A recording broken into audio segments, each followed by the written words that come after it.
Locked on Horned Frogs. TCU, are they already in the college football playoff? Can we say they're a lock?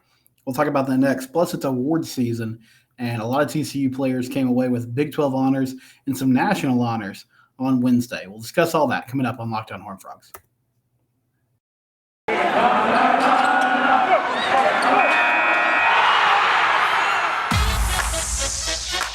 You are Locked on Horned Frogs, your daily podcast on the TCU Horned Frogs, part of the Locked On Podcast Network, your team every day.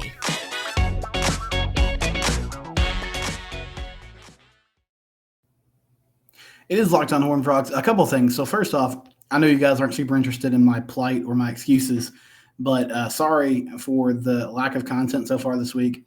My laptop died on Tuesday, and so I've been trying to figure out a workaround.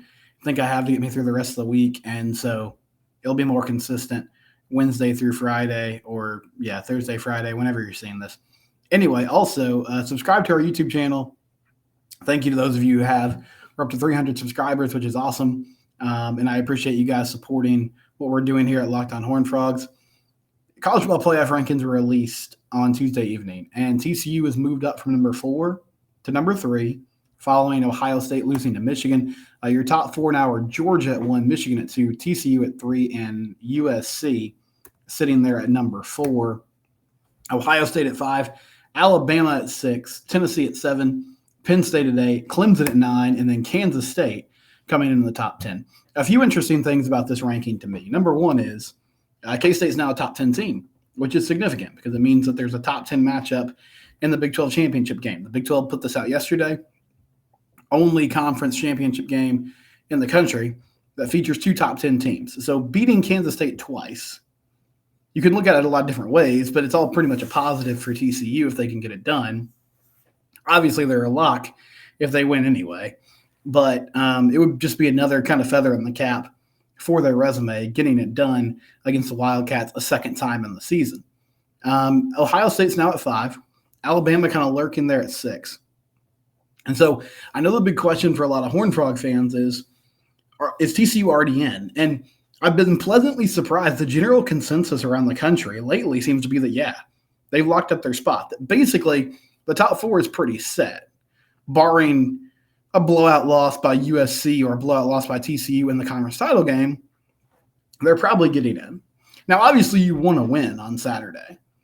And I am not I think they have a great case, even if they lose. I'm not totally convinced. And maybe this is me just looking at things from back in 2014 when they were number 3. And at that time, it was all about not having that 13th data point. And because of that, TCU and Baylor got left out. And that's why the Big 12 instituted the Big 12 championship game. And now it could end up hurting TCU because, if they lose and it hurts their resume, if they win, it bolsters their resume. But in a lot of ways, they're already pretty secure based on some of the chaos that's happened around them in the past few weeks and the ability for them to keep winning football games. And that's been the recipe all year long. And they've done it to this point. Now, I think they could get in even with a loss, but I don't want to chance it. Win and you force yourself into the playoff. You're good.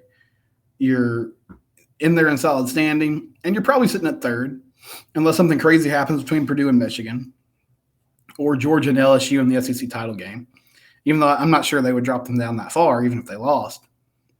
But TCU is in a good position. USC is going to play Friday night. And if they lose, I think it gives TCU an even better chance to have some wiggle room, regardless of the result on Saturday. But the main reason I want to win on Saturday is just because of what's at stake outside the playoff. I mean, I still think best case scenario is you go 13-0 and you have a just ironclad resume that can't be picked apart at all. But regardless of that, I mean, this team won the Big 12 in the regular season by 2 games, really 3 games because they had the tiebreaker over Kansas State. So to not come away with a conference title will be incredibly disappointing. There is the chance that if you lose, you get sent to the Cotton Bowl instead of the college football playoff, which would be a real bummer to end the season. But it would just be a tough way for this team to end the year. Now, obviously, if you go and win a playoff game and play in the national championship game, you're probably not super worried about who the Big 12 champion was in 2022. But they've been so good all season long, and they've handled their business really well. And I just want to see them get it done.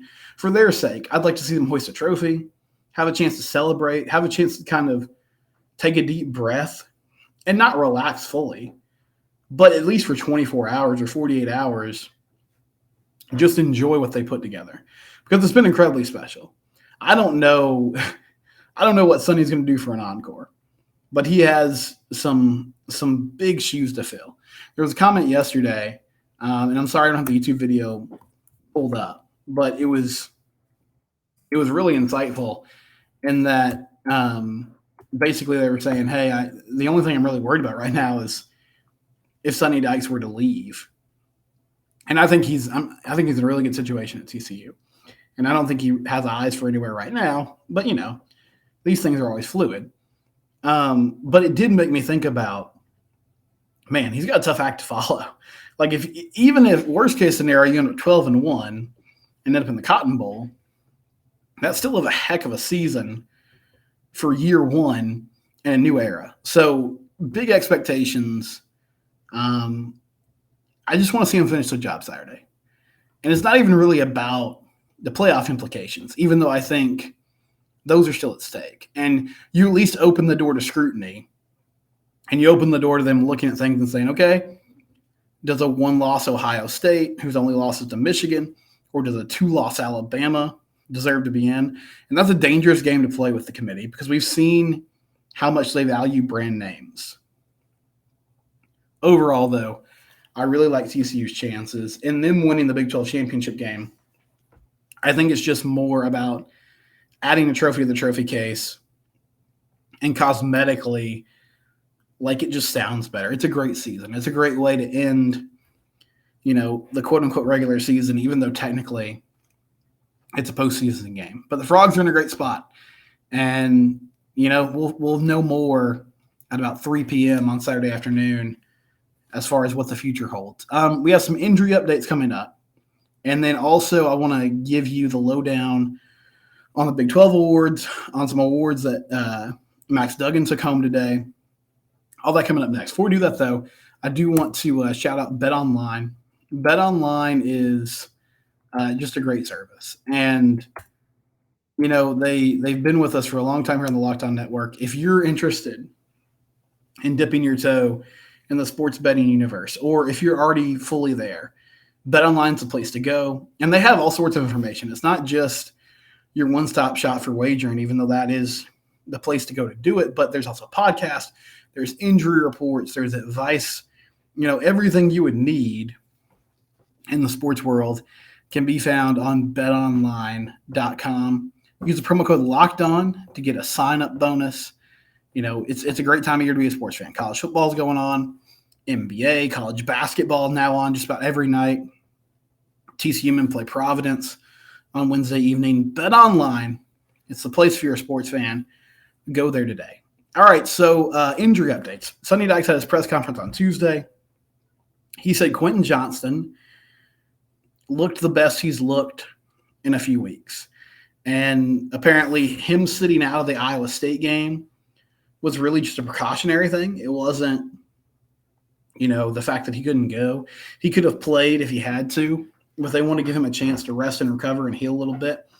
And so they did that. And so he should be in good shape for the Big 12 championship game. Kendra Miller spoke with the media, and he said he's felt the best that he has in weeks. And Johnny Hodges, the linebacker for the Frogs, he's dealing with a hamstring pull, and they don't know his status. He was supposed to practice today. He did not practice on Tuesday. He was supposed to practice on Wednesday, and they were going to kind of see where he was after that. It's really hard for me to think that he would be a full go a week after a hamstring issue, but it's all about the severity of it. And it might have been a situation where maybe it's something he could have played through under normal circumstances, but since they had that game in hand against Iowa State, they just said, let's not risk anything, shut it down, take some time off, and we'll just move forward. So sounds like the team is really healthy. We've talked for weeks about how they've gone through this gauntlet This will be their 11th straight week without a bye week. That's crazy. They played an entire football season essentially without any time off. And their ability to stay healthy through that's been pretty amazing. Now, they've been nicked up lately. Darius Davis, had a broken hand. Quentin's been dealing with the ankle. Kendre Miller's been kind of banged up. Tay Barber apparently was banged up last week. They had some sickness the week of the Baylor game. But it sounds like that win against Baylor that they got in sort of improbable fashion, according to Sonny, really energized this team. Like it kind of helped them see that there was a light at the end of the tunnel, right? There's 2 more games left now. They got to come back home. Apparently not having class the week of Thanksgiving leading up to the Iowa State game was really helpful for the guys because they just got to sleep in a little longer. And so now they seem refocused and re-energized, and hopefully that carries over into the K-State game. But it seems like the team's in a really good place mentally. So a couple of awards that came out today. So the Golden Arm Award, which is presented by the Johnny Unitas Foundation for the best quarterback in college football, it went to Max Duggan today. There's a cool video on the TCU football Twitter that shows Max getting the call. And it was Johnny Unitas' son who spoke with him about the fact that he won the award and he was part of that, family and got that honor now. And it was really cool to see him. It's a very business-like approach. Max doesn't seem like a guy that shows a ton of emotion outwardly about those types of things. And he commented on how it was a team award. But I said this on Twitter. Like, I've been wrong about a lot of things through the years. I know some of you are shaking your head right now. Like, yeah, you have been. I really missed the mark with Max. Like, I said I thought Chandler should get the job. Privately, I was a little more blunt about it and basically being like, man, if they start Max, I don't know how that's going to go. Like, I've seen that story a couple times now. And he's just taken off in a huge way. I mean, the coaching staff has done a great job. And Matt asked me the other day, he kind of caught me off guard, and I don't feel like I articulated my thoughts very well. But he asked me what I've seen him grow in the most this year. And in my mind, I think it's just going through his progressions, having a presence about himself in the pocket. But, I mean, he looks like a professional quarterback now. And he looks like he's in complete control. And, yeah, he's still missing some throws from time to time and makes some plays that make you scratch your head. But for the most part, it seems like he has complete control of the offense. He understands exactly what they're trying to do. And he's been fantastic this year. There's really no way around it. He also won Offensive Player of the Year in the Big 12. And TCU cleaned up on the first team in the All-Big 12 awards, especially on offense. Kendre Miller, first-team All-Big 12 running back. Quentin Johnston, first-team All-Big 12 wide receiver. Allen Ali, first-team All-Big 12 lineman. Steve Avila, first-team All-Big 12 lineman. Griffin Kell, first-team All-Big 12 kicker. Would not have predicted that before the year either. Darius Davis, first-team All-Big 12 as a returner. Darius Davis also the Special Teams Player of the Year. D. Winters, first-team All-Big 12 at linebacker. Travius Hodges-Tomlinson, first-team All-Big 12 as a corner. Josh Newton, first-team All-Big 12 as a corner. And those corners have grown a lot throughout this year. Travius and Josh have just done a fantastic job for this football team. And TCU bringing home a ton of awards today. Johnny Hodges was second team as a linebacker. Johnny Hodges was also named Defensive Newcomer of the Year in the Big 12, the transfer linebacker from the Naval Academy. Just all around, they've done an incredible job. I mean, sometimes you have a team that's dominant like this, and it's really just a few players here and there that have stepped up in a big way. But honestly, across the board, this TCU team has just been fantastic. And it's cool to see the Big 12 coaches recognize that and recognize a team that keeps winning. And then Sonny Dykes was named Coach of the Year in the Big 12, which I think was a no-brainer. Now, Lance Leipold has done a fantastic job at Kansas turning that thing around. They ended up 6-6, which is a huge improvement from the past couple seasons. But Sonny just did such an amazing job in year one that it's pretty clear he is the guy moving forward. Special treat. So this is dropping on either late Wednesday night or early Thursday. Also on Thursday, supposed to talk with Josh Neighbors from Locked On Big 12 about the Big 12 championship game. We'll have a couple episodes coming out Thursday and Friday previewing this Kansas State game. I'm really curious to see this Kansas State offense, especially against the TCU defense, that is more well prepared for Will Howard. Of course, Kansas State also has a better idea of what they're doing on offense now with Will Howard at the helm, since he's been their starter for the past couple of weeks. Should be a great matchup, top 10 matchup, chance for the Frogs to cement their CFP membership for the season, but also just win a Big 12 title and finish the year 13-0. Fantastic job of this team. Want to see them finish the job on Saturday morning. I'm Steven Simcox. This is Locked On Horned Frogs. We're part of the Locked On Network, your team every day.